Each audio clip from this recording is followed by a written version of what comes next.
Today is Ancient History on Monday, the 26th of October, 2020.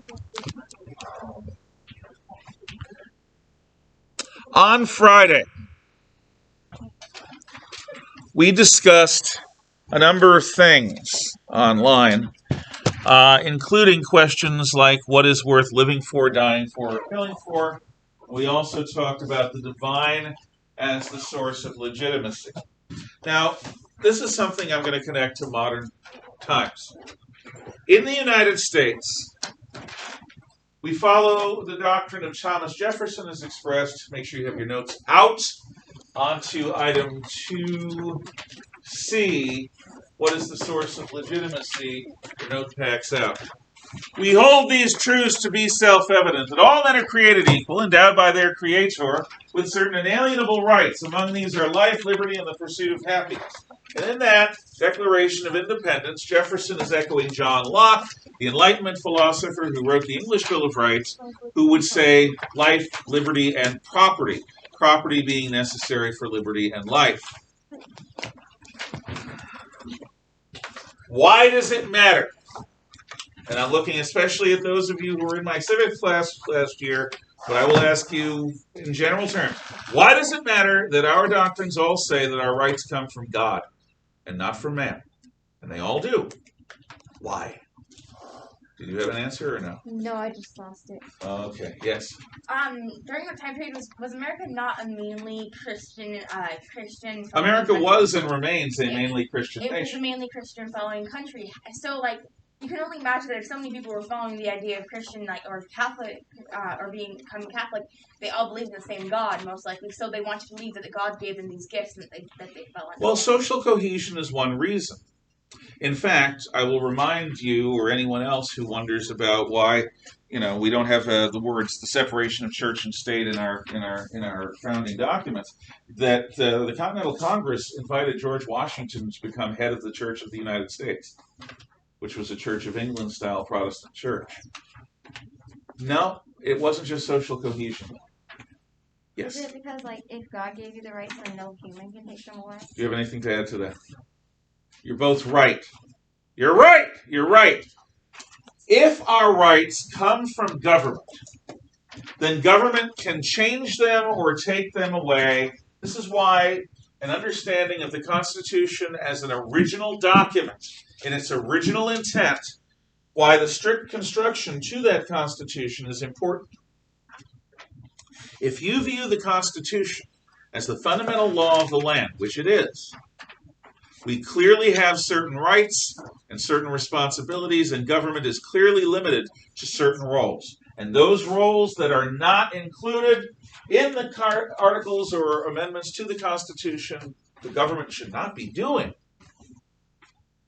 But the idea is what man gives, man can take away. What God gives, man cannot rightly take away without real effort. So let's look at these. Life. We have a right to life. According to Jefferson, according to Locke. What that means is, I can't just decide to off you because I don't like your hairstyle. And your hairstyle is wonderful, by the way. I'm a girl. And I know! I'm just saying. I was just picking you because I knew you'd understand and you wouldn't mind me pointing a fake gun. Here, I'll take the bullet back. There. Now, I don't have the right to kill anyone unless certain things happen. If a war is declared and there is somebody in an enemy uniform approaching me and I have my weapon, I will use it because I'm at war. My government has told me so. War is an exception to "thou shalt not kill" from the Ten Commandments. War is sometime when you are allowed to take lives. In fact, you're encouraged to. When else am I allowed to take a life?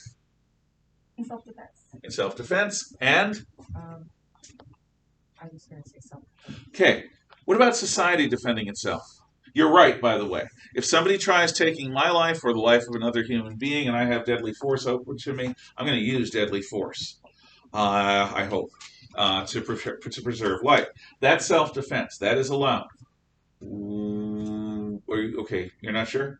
Okay, I just wanted to give you that because I called my memory. Yes? I do know that the idea of, specifically if someone like requests this of you, or if you feel bad for like an animal or something, putting them out of their misery, like they're in pain and whatnot. Okay, that's sort of an exceptional case, but yeah, if you're with somebody and there's no way they're going to live, and they've got a bleeding stomach wound, which hurts a lot, and you decide to save them the misery, yeah. If in World War I, you breathe in chlorine gas.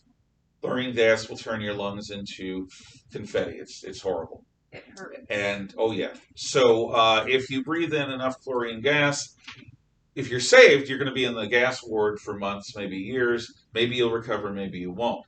Maybe the most merciful thing is a bullet in the head from your best friend who knows what's right for you. That's an exceptional case, and most people would argue in cases like that. Yeah. Okay, no, So never mind. I don't want to start political war. no, it's not political war. I asked a question. When else is it okay to take a life? No, I don't think it's this one. Come on. No. Start a war. We No. got 8 days until the national election that could result in civil war, but I doubt it. You sure? Come on. I want to hear it. I don't want to do it. Okay, fine. You know the other case? Oh, Stanley, we found you out. We found the bodies. We did. You mass murdering Luo. So now what we're going to do is we are going to try you. You're convicted of premeditated multiple murders, and in this state, and I don't know if Idaho has it, we have a death penalty. So you get executed. And not that you would ever do any of that. The idea of capital punishment is also something that is permitted under the Ten Commandments and under most notions. So life, liberty, pursuit of happiness, life except for war, self-defense, extreme circumstances, or capital punishment. Yes. Okay, so I remember last week we were talking about it, and you mentioned how like hitting someone directly in their temples or inside their jugular, specifically meaning the Adam's apple for males, but that would be considered manslaughter. Would they keep that as like an equal punishment towards like actually murdering somebody? Manslaughter usually has a lesser punishment because it's an accident, or at least there's no evidence of premeditation. And the difference, by the way, between first and second degree murder is premeditation.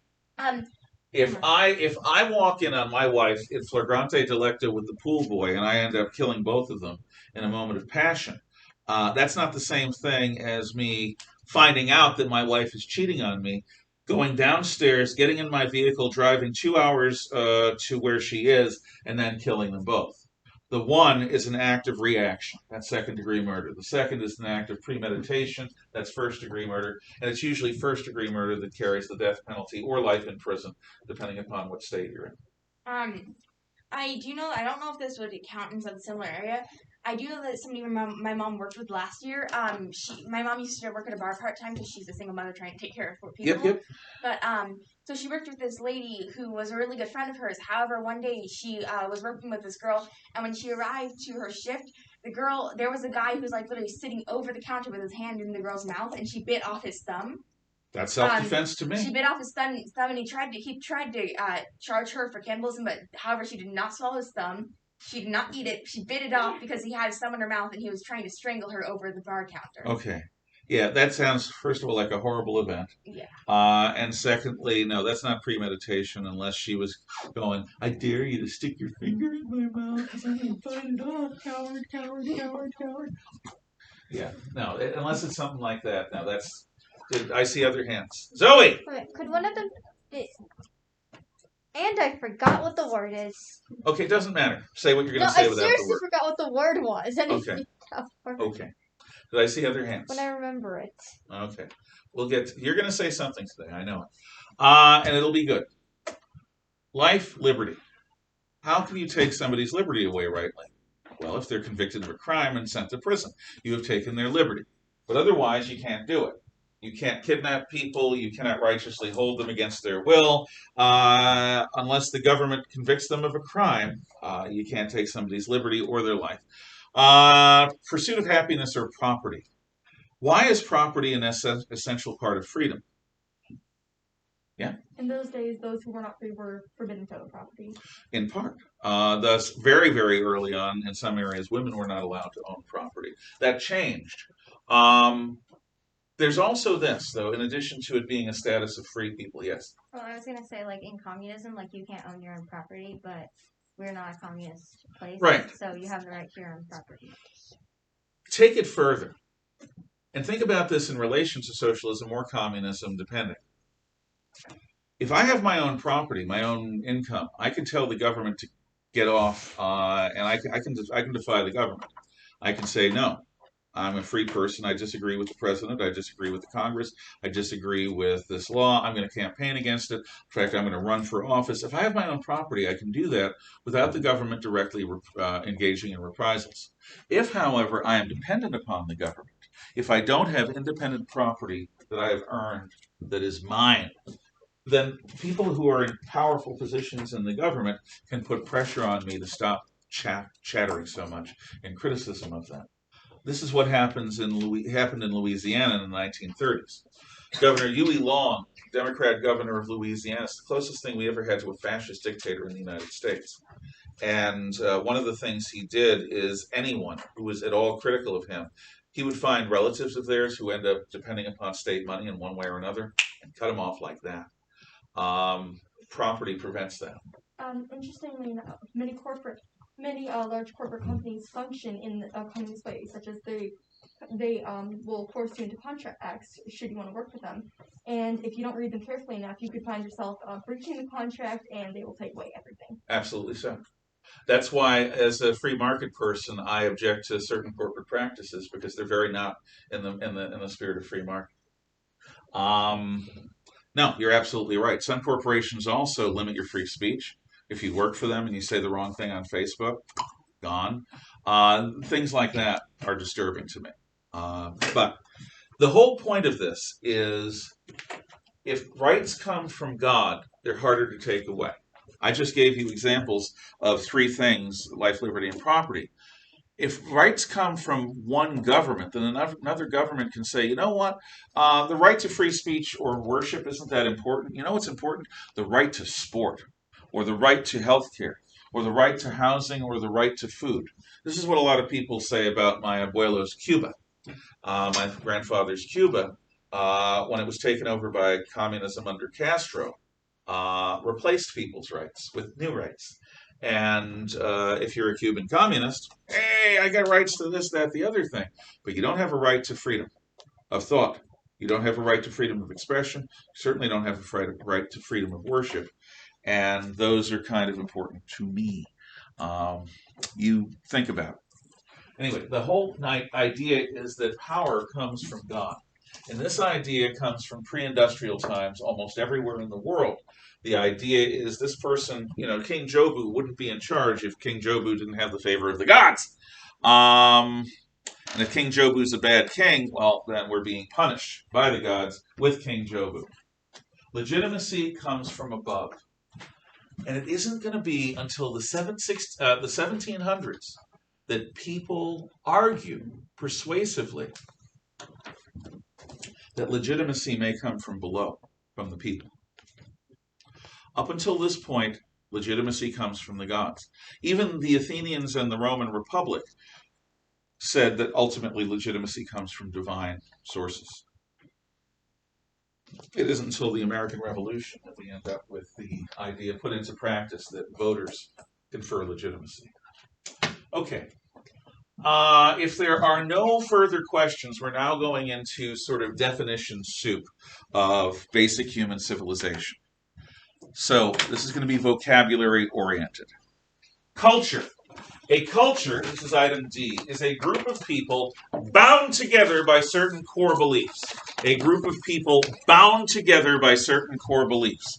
A culture is a group of people bound together by certain core beliefs. Now, these beliefs are not things like, you want fries with that? They're not things like, yeah, I'm a Seahawks fan. Well, I'm a Yankee fan. I don't even know if they play the same sport. Do they? No. Then I can be both if I want to be. Yankees is baseball, Seahawks is football. I know Yankees is baseball because I'm from the Bronx. I actually know quite a bit about the Yankees. I know nothing about the Seattle teams. What is the Seattle? Oh, the Mariners. Yeah, That's the baseball team. Yeah, I stink generally right now. do not care. Yeah. I don't like sports. Yeah. Well, even if I did like sports, I wouldn't like it in 2020. In any event, the idea of a group of people bound together by beliefs is these are not beliefs we can easily agree to disagree about. Somebody says, well, I think it should be like in the old days. Girls should wear skirts and dresses, and boys should wear trousers. You can agree to disagree with that. I think that brothers and sisters should be allowed to get married to one another so they don't have to have polluted mudblood in their family line. That's not easy to agree to disagree about. We would call that incest.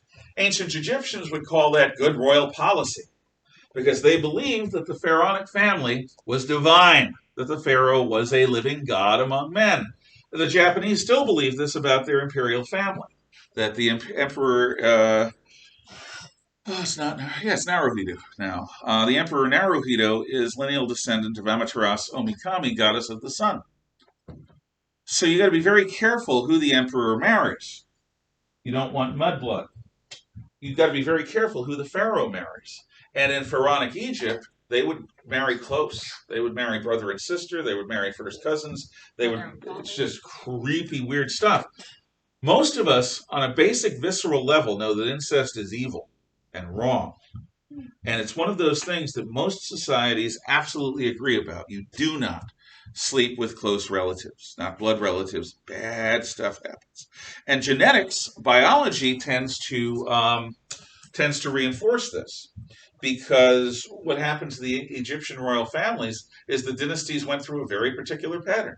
They rose to power, they were vigorous for a little while, and then they declined into idiocy and degeneracy.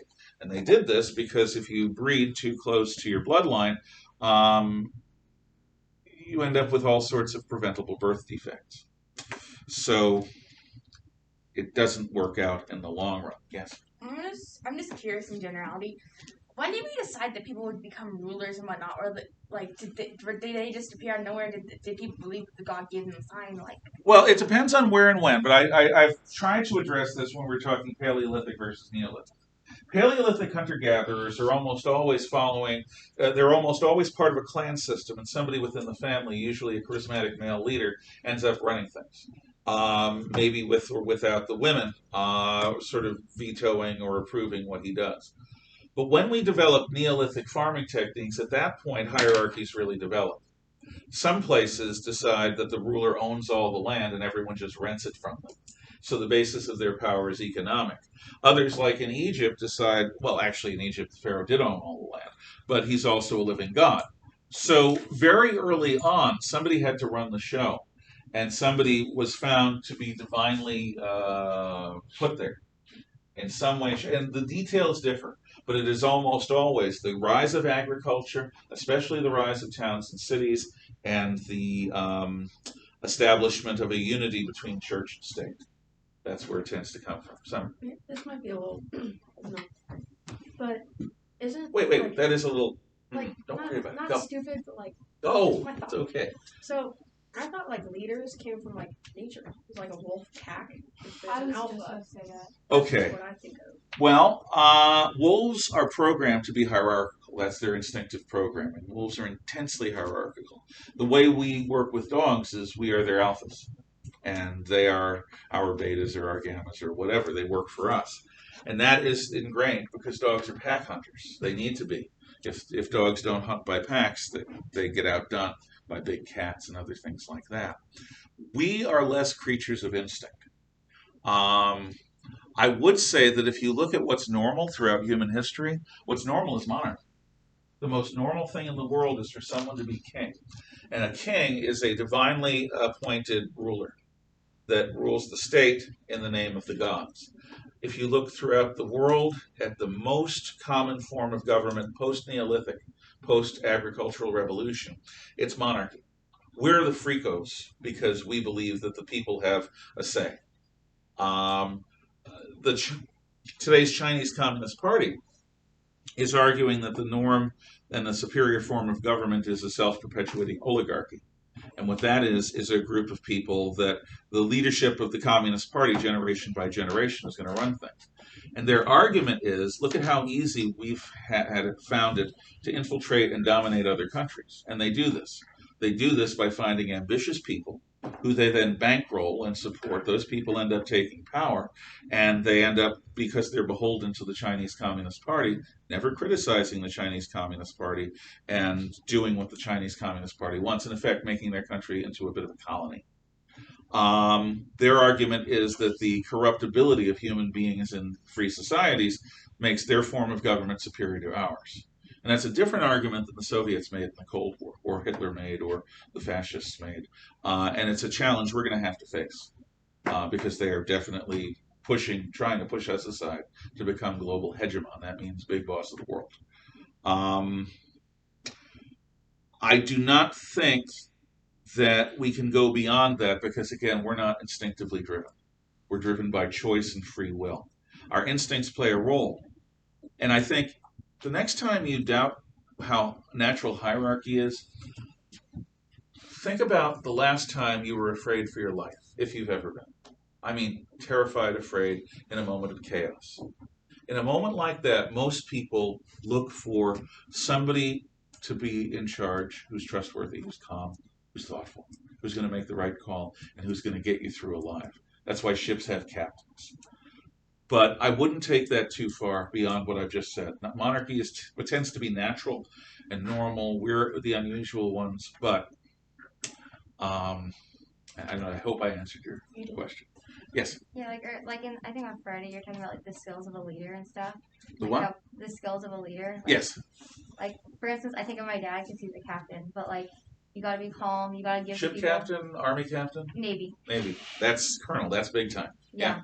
So like he's calm, and what he does, like he gives people, like when people are panicking, they want a job to do, even if it isn't helpful. Indeed. And no, a wise leader will put people to work just to keep them busy. And if he finds something useful to do, then he'll redirect them to the useful thing.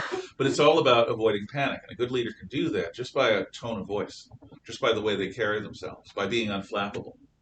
Quickly, yeah. I don't know if this is like an area of power, but I do know that my mom's boyfriend Ramon, he was in the Navy and he was the medic. Yeah. Medics have to keep people calm when their guts are spilling out onto the floor. That's really hard. But a good doctor or a good medic or a good nurse will do that. Bedside manner is what it's called. It's really important. Now, culture is a group of people bound together by core beliefs, like incense. Incense is wrong. No stinky candles. No, incest is wrong, like cannibalism is wrong. Most societies on Earth believe cannibalism absolutely wrong. Don't eat human flesh. Don't eat the long pig. No, no, no, no, no. Now, people in desperate situations might resort to cannibalism, but they almost always abandon it the moment they possibly can, and they feel horrible about it, usually. But there are a few societies where cannibalism was accepted. For example, on the islands of Fiji, which used to be known as the Cannibal Islands. Today, they're a tourist spot. Bula! It means hello in Fijian. Hello, goodbye, sort of like shalom, peace, have fun. But you didn't want to hear bula 150 years ago, because bula meant you're going to be lunch. Cannibalism tended to thrive on certain Pacific islands and within the jungles of Africa and Latin America and maybe Southeast Asia. Here's why. You might think of a jungle as being filled with life, or the Pacific Ocean as being filled, and it is. But the ability to reliably get enough protein wasn't always there. So people who lived under the jungle canopy would sometimes have to supplement the protein that they could naturally hunt from other creatures by eating human flesh.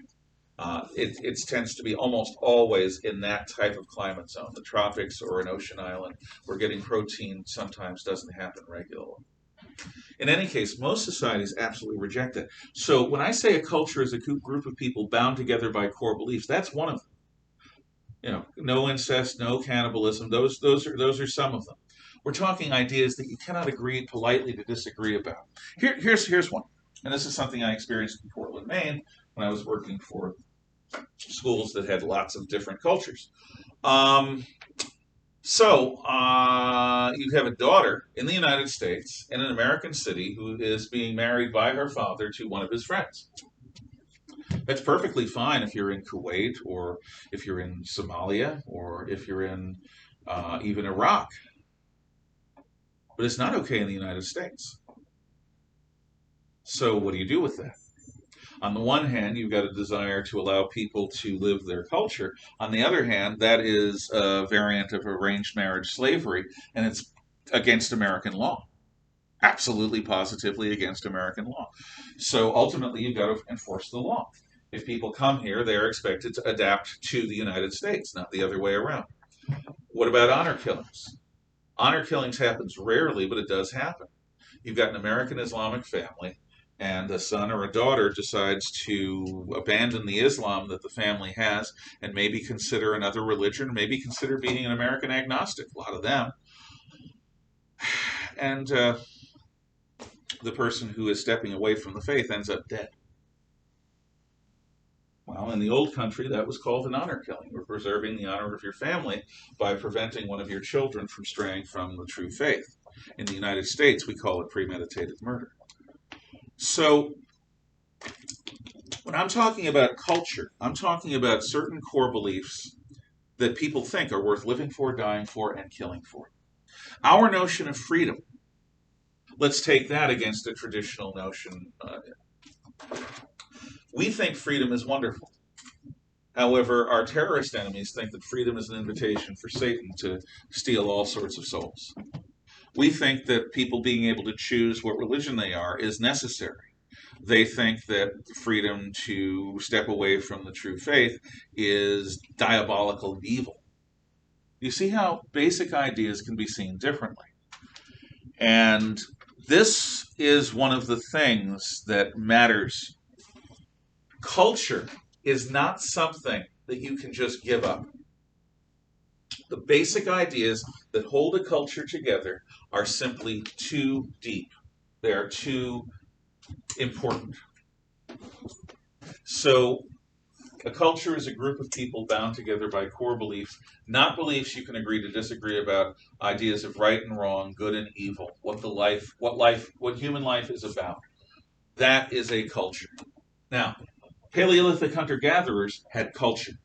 The Iroquois Indians in the northwest of New York State had culture. The Abenaki, the Algonquin, the Coeur d'Alene around here, the Nez Perce, they all had cultures. All civilizations are cultures, but not all cultures are civilizations. People in our society use those two terms interchangeably. They're not interchangeable. So let's look at the difference between culture, a group of people bound together by core beliefs, and civilization. A civilization is a culture with cities, specialized labor, writing, advanced technology, and complex institutions. A civilization is a culture with all 5 of these characteristics of civilization. And I'll go through each of them in detail. Cities, specialized labor, writing, advanced technology, and complex institutions. If you don't have one of those things, you're a culture, not a civilization. My Irish ancestors, they had small towns, but they had no cities. They were a culture, not a civilization.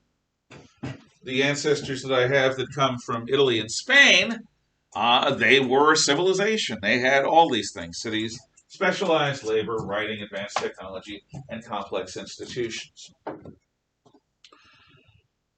So a civilization is a subset of a culture. And a civilization has powers that a mere culture does not have. A mere culture has the ability to stay together. But, in fact, a civilization has to master certain things, certain skills. What am I looking for? Just suddenly started looking for something. I'll figure it out. Oh, that's what it was. Let's start with cities. What is a city? A city is, and here's another definition for you, a settlement so large that if trade broke down, most people would die. A city is a settlement so large that if trade broke down, most people would die. A city is a settlement so large that if trade broke down, most people would die. So, let's imagine the nightmare scenario that, suddenly people realize that money doesn't mean anything. That money is, in fact, just colored pieces of paper. Why on earth would you sacrifice hours of your life every week for colored pieces of paper. You can't eat them. They don't make you happy in and of themselves. They're symbols of something. What if we suddenly stop believing in the symbols? We wake up from the delusion of money. Well, here's what would happen. Eventually, people would be forced onto their own resources, and they'd either live or die based on what food they could acquire themselves. Now, in this area, is your hand up? Yeah. Okay, just wait a moment. I will get to you. In this area, if we were isolated from the rest of the world in North Idaho, we've got so much wilderness around us that we could probably spread out. We've also got people among us who know how to farm, how to fish, how to hunt, and we could place ourselves in their hands. And probably, if the power went out and money was no longer worth anything, most of us would survive. On the other hand, we'd have over 500,000 Spokaneans trying to take what we have, and we'd have to fight them. And they'd have the advantage of numbers. Presumably, we'd have the advantage of armaments. However, in my old neighborhood in the Bronx, where we have thousands of people per square mile, there is no way on God's green earth that most of those people are going to live. Even if they're isolated, even if there isn't massive amounts of crime, there simply is not enough land per people to keep people alive. Trade would break down, most people would die. Thank you for waiting. All right. The realization of that notion of itself would completely deplete the entire country of its resources, and likely the government would do everything in its power to create the notion back, to bring structure back to our lives, and they would probably consider killing us all. Well, I don't think they need to kill us all. I think most of us would crave law and order back too.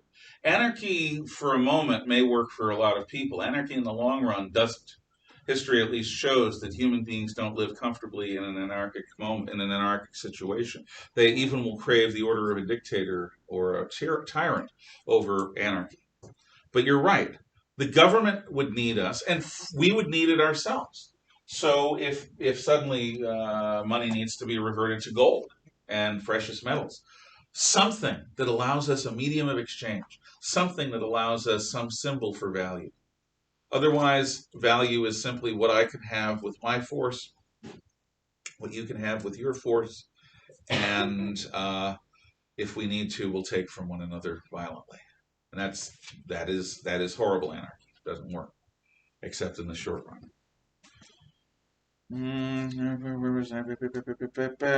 Property. So cities are settlements so large that if trade broke down, most people would die. Also, the reason why cities are key, in fact, the word civilization comes from Latin civitas, which means city. Civilization, civic virtue, being a member of the city, having a good attitude. Cities require you to solve certain problems. Human beings eliminate waste.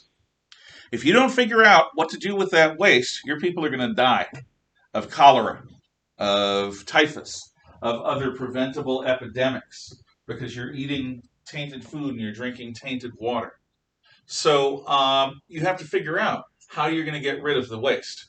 The Romans were really good at this, by the way. The Romans had the best cities in the ancient world because they focused on water, bringing clean water in through the aqueducts, sending bad water out through the sewers. The Romans had enough water for everyone. They made sure people had fountains. Some people who were rich had private baths, private fountains, and the city could turn on or off your fountains based on whether there was a drought or whether there was too much water coming in. The Romans were incredibly good. The Romans had public toilets. And if you don't understand how important public toilets are, go to Paris. Well, actually, Paris has worked on it, but there was a time when Paris didn't have many public toilets, and so what do? New York City has this problem today. I don't know about Seattle, but I know New York City, if you're in the city and you don't know where toilets are, it can be a problem finding them. Do they have well-marked public restrooms? Yeah, if you go downtown, there's special areas, and especially in the Village, which is this little outdoor or mall area. There's pretty much one in every quarter of the area. Okay, that's good, because it keeps the city clean, because the alternative is to, use the streets. And that's bad. It's bad for public health. It's bad for stinkiness. It's bad for yuckiness in every kind of way. So to have cities that last, you need to solve the problem of human waste. Here's another problem.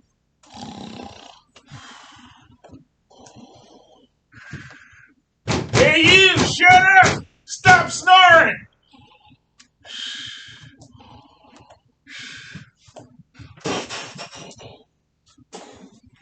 You're shooting a lot of people today. What I did the am. white It's a boy ever shooty day. do to you?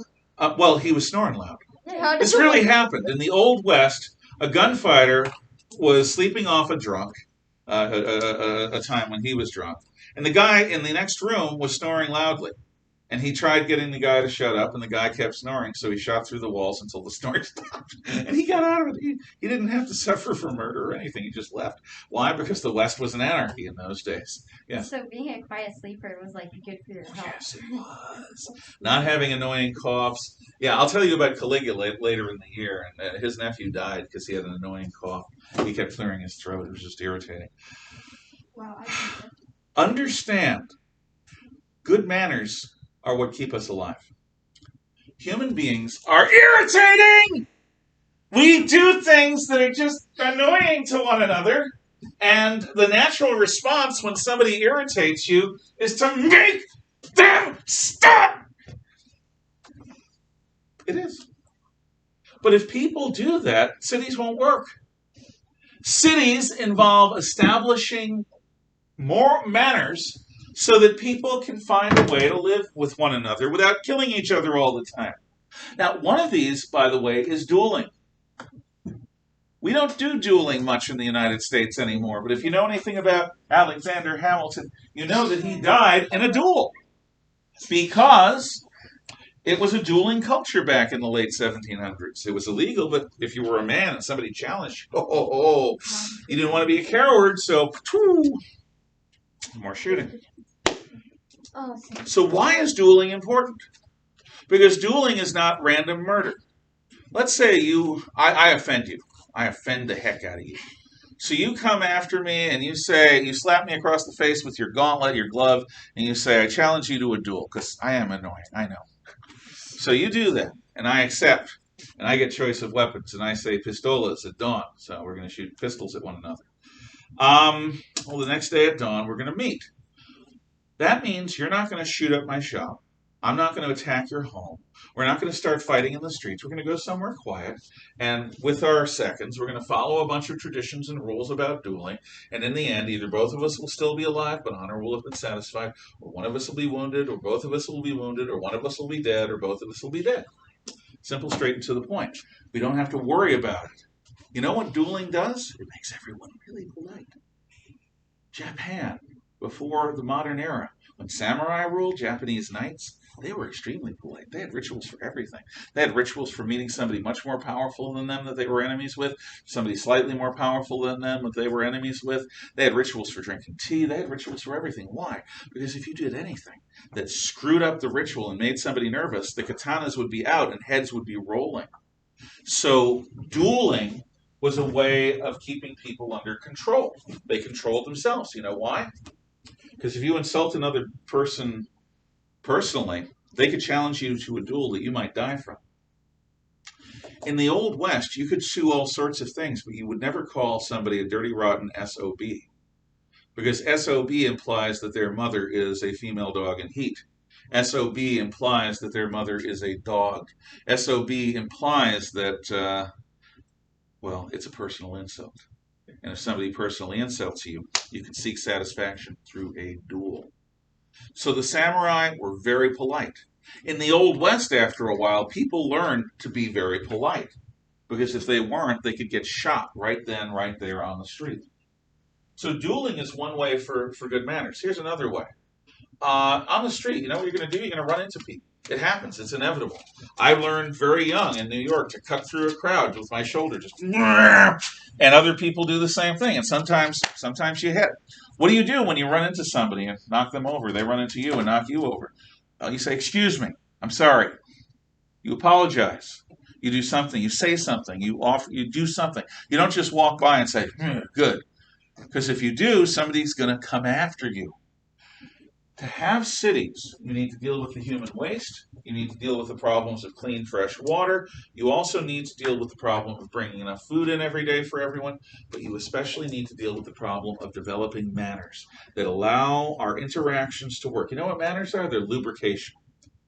Like a good motor needs motor oil so that the hot moving parts don't cause fires, don't cause the engines to seize up and explode. Good manners are like a good motor oil. They help the interactions between people be smooth and without friction. Reduce or eliminate friction. So, in order for a civilization to exist, a culture needs to solve these many problems. And by doing so, a culture becomes much more able than it otherwise would be. You don't have to solve these problems if everyone's in the countryside. But if you have cities, real cities, you need to solve them. And your culture is going to benefit from the increased efficiency and social unity or harmony that you're going to get from them. Questions, comments, thoughts about cities? Okay. Specialized labor.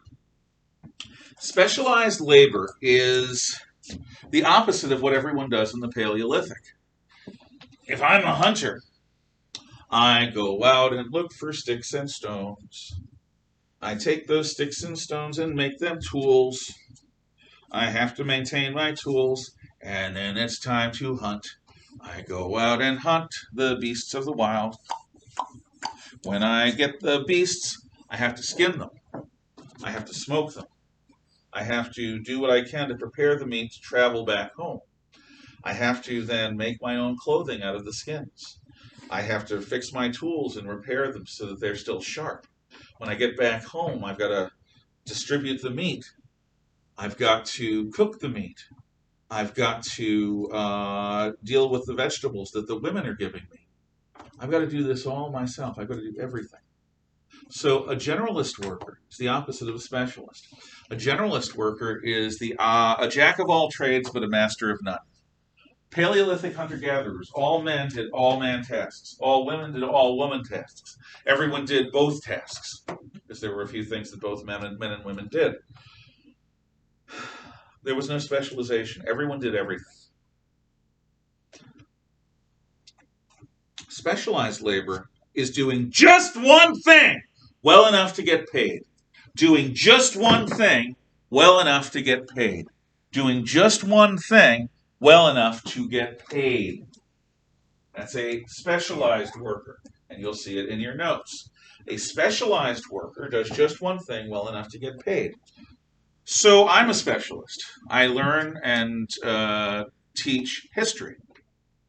And part of my job is to speak well, and part of my job is to explain complex things simply, and part of my job is to understand falsehood from truth in history, and part of my job is to figure out human nature and how it plays out, and figure out your human nature and mine so that we can communicate in a meaningful way. And I get paid for that. A happy wage, too. I'm not one of these teachers that whines about their money. Idiots. They could take another job if they don't like it.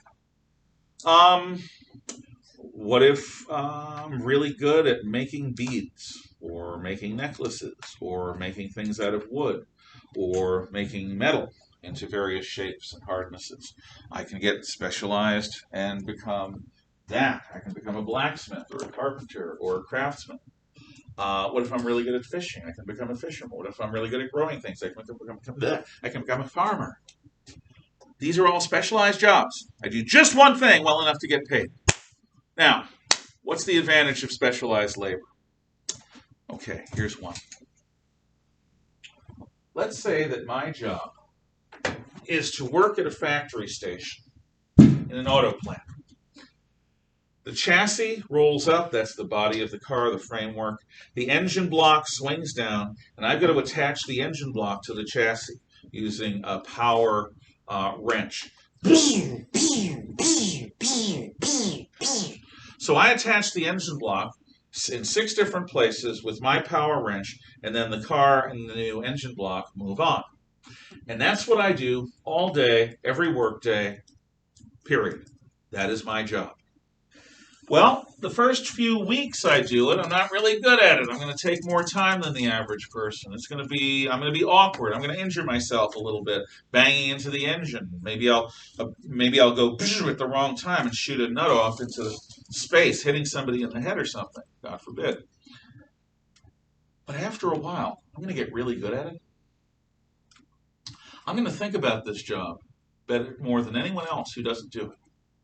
This is my job. I'm going to think about this job more than the engineer who designed the car. I'm going to think about this job more than the person who designed the assembly line in the factory. I'm going to think about this job in a way no one else will. And it occurs to me, I'm using 6 nuts and I'm probably taking 40 seconds to do this job. What if we had 4 bigger nuts? And instead of doing the 6 in 40 seconds, I then did boom, boom, boom, boom. I can get the same job done in 20 seconds. I've got 4 nuts rather than 6, but they're bigger, beefier nuts, and they're better connected. I can draw this up on a napkin, put it in the suggestion box for my factory. The engineers will look at it, and maybe I will have saved the company massive amounts of money, which will ensure my job. Maybe I'll get a bonus. Factories work this way. I've worked in factories. I can tell you, if you can think of a better way to do your job and you make a suggestion, it may go nowhere, or you may actually make your product better. Specialists, because they do that job and only that job all the time, think about ways of improving that job in ways that no generalist ever would. A generalist wouldn't have the time to think about it. They'd be like, oh, I've got to do so many things. Yeah, sure, okay, now I'm going to go smoke some meat. It's not the same. Number 1. Number 2, specialization leads to invention. Because people are constantly trying to find new and better ways of doing their job, they might invent a new kind of engine, a new kind of power wrench, a new kind of assembly line, a new kind of winch to host. People invent new technology. So specialized labor is the basis for technological progress. That's one of the advantages. The other advantage is that specialized labor is more efficient than generalist labor. You can count on me to do my job really well. If everyone else does their job really well, our general living standard improves. But if we're stuck doing all our own stuff, our living standard remains the same in squalor. So cities and specialized labor. We will come back to the other benefits of civilization tomorrow. I will also remind you, Thursday 3 p.m. is the last I'm going to take any work. So if you owe me work, get it in by Thursday 3 p.m. this week. And whatever your situation is, it can be made better. If you don't, your situation is what it is, and it's going to remain the same or get worse. You can talk quietly until dismissal. Yes, sir. I thought this was like easier punishment. There was like a game that was like a expansion of this other game. Ooh, hold on. Oh yeah. Thank you. Come again.